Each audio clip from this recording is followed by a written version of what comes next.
تاریخ نے لکھا بی بی زینب سلام اللہ علیہا کی عمر تقریباً 3 سال کی تھی۔ ایک مرتبہ آپ اللہ کے رسول حضرت محمد مصطفیٰ صلی اللہ علیہ وآلہ وسلم کی خدمت میں آئیں اور عرض کرنے لگی، اے نانا جان، رات میں نے خواب دیکھا اور جیسے ہی میں نے ماں فاطمہ کو خواب سنایا تو میری ماں نے کہا، جا اپنے نانا سے اس خواب کی تعبیر پوچھ کیا، نانا مجھے اس خواب کی تعبیر بتائیں۔ بس یوں بی بی زینب خواب سنانے لگی۔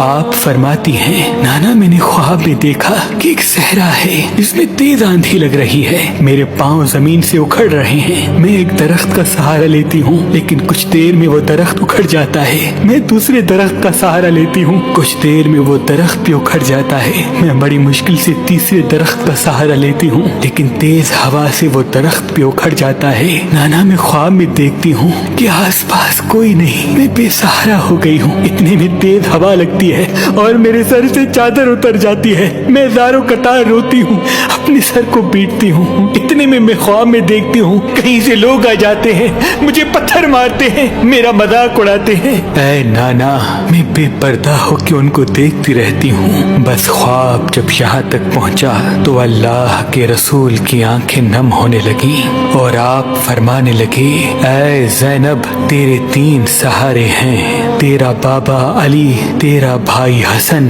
تیرا بھائی حسین، تو اپنے آنکھوں سے ان تینوں کی شہادت دیکھے گی۔ اور ایک بیابان میں، یہ تیز آندھی میری امت کا ظلم ہے جو میرے بعد میری اہل بیت پہ ہوگا۔ اے زینب، جب تمہارے تینوں سہارے ختم ہو جائیں گے تو تمہیں بے پردہ کیا جائے گا، تمہیں قیدی بنایا جائے گا، تمہیں بازاروں میں پھرایا جائے گا اور تمہیں پتھر مارے جائیں گے۔ اے زینب، اس وقت اللہ کے لیے، اللہ کے دین کے لیے صبر کرنا